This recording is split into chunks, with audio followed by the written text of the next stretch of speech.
আসসালামু আলাইকুম প্রিয় ফুটবল ফ্যান্স।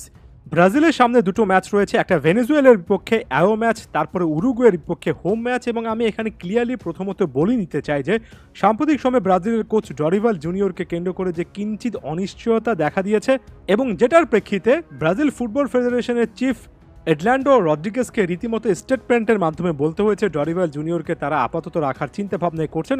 সেখানে ডরিভালের জুনিয়র জন্য একেবারে ফাইনাল এসি টেস্ট এটা হবে এবং এবারের ইন্টারন্যাশনাল ব্রেকে আসলে তিনি কেমন সফল হতে পারেন, বিশেষ করে প্রতিপক্ষের মান বিবেচনা করে বলছি, সেটা অনেক কিছু বলে দেবে। এবং ডরিভাল জুনিয়র শেষ পর্যন্ত কতদিন ব্রাজিলের এই কোচ হিসেবে কন্টিনিউ করবেন সেটাও একটা কিন্তু ফোকাল পয়েন্টে আছে, সেটার উত্তরও সামনের দুটো ম্যাচে অনেকটাই আমরা পাবো।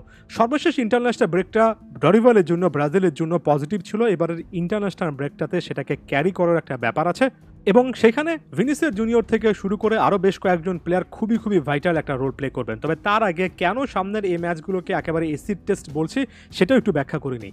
ভেনেজুয়েলা যারা আপাত দৃষ্টিতে নামের দিক থেকে ব্রাজিলের থেকে যথেষ্ট পরিমাণ পিছিয়ে থাকে একটা দল বলে মনে হয় এবং সাম্প্রতিক সময়ে খুব একটা বেশি ভালো ফুটবলও খেলছে না, তবে নিজেদের মাঠে আসলে এই দলটা গেল দুটো ইন্টারন্যাশনাল ব্রেকে আর্জেন্টিনাকে যেমন অক্টোবরে 1-1 গোলে রুখে দিয়েছিল, এর আগে উরুগুয়েকে কিন্তু গোল শূন্য একটা ম্যাচে আটকাতে পেরেছিল। অর্থাৎ বড় বড় বা ফর্মে থাকা দলগুলির পক্ষে সাম্প্রতিক সময়ে নিজেদের ঘরের মাঠে ভেনেজুয়েলা কিছুটা হলো পজিটিভ পারফরমেন্স কিন্তু আসলেই দেখাচ্ছে।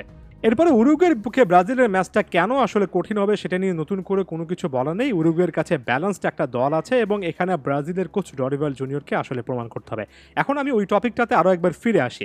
ভিনিসিয়াস জুনিয়র সর্বশেষ একটা ম্যাচও হ্যাটট্রিক পেয়েছেন এবং একেবারে বার্তা দিয়ে তিনি কিন্তু রেখেছিলেন ব্যালন ডি'র সংক্রান্ত সকল রকমের বিতর্ককে একপাশে সরিয়ে রেখে ভিনি জুনিয়র আরও একবার চেষ্টা করবেন, 10 গুণ চেষ্টা করবেন। তবে আসলে কতটুকু চেষ্টা করছেন বা করবেন সেটার একটা বড় অংশ নির্ভর করছে ব্রাজিল জাতীয় দলে তার পারফরমেন্সের উপর।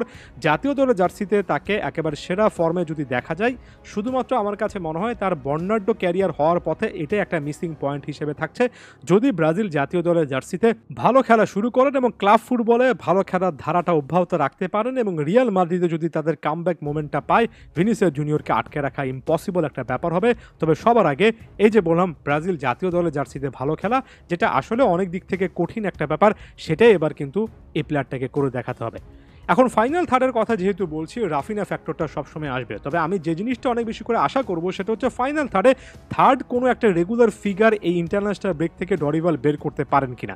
যেমন উদাহরণস্বরূপ বলছি, স্যাভিনো রয়েছেন, ক্লাব ফুটবল জাতীয় দলে ইমপ্রেসিভ একটা হাফ কিন্তু তিনি কাটাচ্ছেন। এর পাশাপাশি গত ইন্টারন্যাশনাল ব্রেককে ভালো করা ইগর জেসুস, লুইস হেনরিক ছিলেন বোটাফেগোর জার্সিতে, তারা কিন্তু ভালো করছেন। একই সঙ্গে সর্বশেষ ইন্টারন্যাশনাল ব্রেকের কথা বললাম, সেখানে গোল অ্যাসিস্ট পেয়েছেন। এখন এই প্লেয়ারদের মধ্যে কোনো একজন প্লেয়ারের আসলে অটোমেটিক চয়েস হওয়ার মতো একটা সিচুয়েশন তৈরি করা উচিত। সুযোগটা এস্তেভা উইলিয়ানের সামনেও থাকবে, সুযোগটা গ্যাব্রিয়েল মার্টিনেলির কাছেও আসতে পারে, রদ্রিগোর বদলি হিসেবে যেহেতু তিনি স্কোয়াডে ঢুকতে পেরেছেন। মোদ্দা কথা, ফাইনাল থার্ডে আমরা রাফিনা এবং ভিনিসিয়াস জুনিয়রকে যে স্ট্যাটাসে দেখি তার পাশাপাশি বা কাছাকাছি কোনো একটা স্ট্যাটাসে অটোমেটিক চয়েস হিসেবে আরও একজন প্লেয়ার, বিশেষ করে একজন নাম্বার 9 কিংবা এমন একটা কম্বিনেশন যেখানে ভিন্ন একজন প্লেয়ারের উপর নির্ভর করা যায়, এটা যদি আসলে ডরিভাল জুনিয়র এস্টাবলিশ করতে পারেন তাহলে ফাইনাল থার্ড থেকে গোল আসবে। ফাইনাল থার্ড থেকে যখন আপনার গোল আসবে তখন মিডফিল্ডে যে কিছু না কিছু দুর্বলতা আছে সেটা অনেকটুকু দূরে সরে যাবে। সেটা যখন দূরে সরে যাবে তখন ওভারঅল একটা ব্যালেন্সও কিন্তু আসবে।